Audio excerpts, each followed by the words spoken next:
মধ্যপ্রাচ্যের এমন একটা দেশ যাকে নিয়ে সব সময় ভয় আর আলোচনা, ইরান।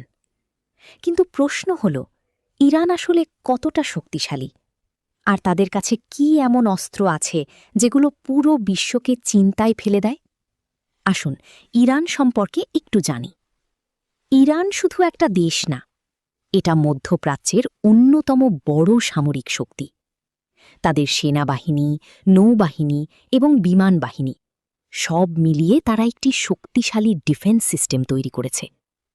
সবচেয়ে গুরুত্বপূর্ণ হল তাদের মিসাইল প্রোগ্রাম, যেটা অনেক দেশকেই চিন্তায় ফেলে দেয়। ইরানের কাছে রয়েছে দূরপাল্লার ব্যালিস্টিক মিসাইল, যেমন শাহাব-3 মিসাইল, যেটা প্রায় 2000 কিলোমিটার দূর পর্যন্ত আঘাত করতে পারে। আরও উন্নত সেজ্জিল মিসাইল, যেটা দ্রুত ছোড়া যায় এবং এটিকে রাডার দিয়ে ধরাও কঠিন।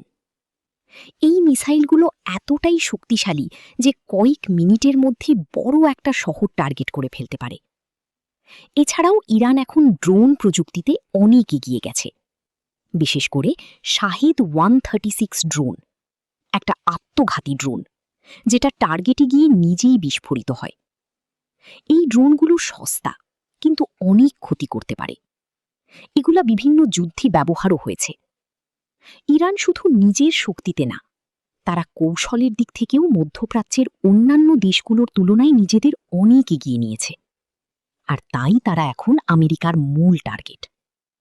সব মিলিয়ে ইরান এমন এক শক্তি যাকে ছোট করে দেখার সুযোগ নেই। তাদের মিসাইল, ড্রোন এবং কৌশল সব মিলিয়ে তারা বিশ্ব রাজনীতিতে বড় ভূমিকা রাখে। তুমি কি মনে করো, ইরান কি ভবিষ্যতে আরও শক্তিশালী হবে? কমেন্টে জানাও।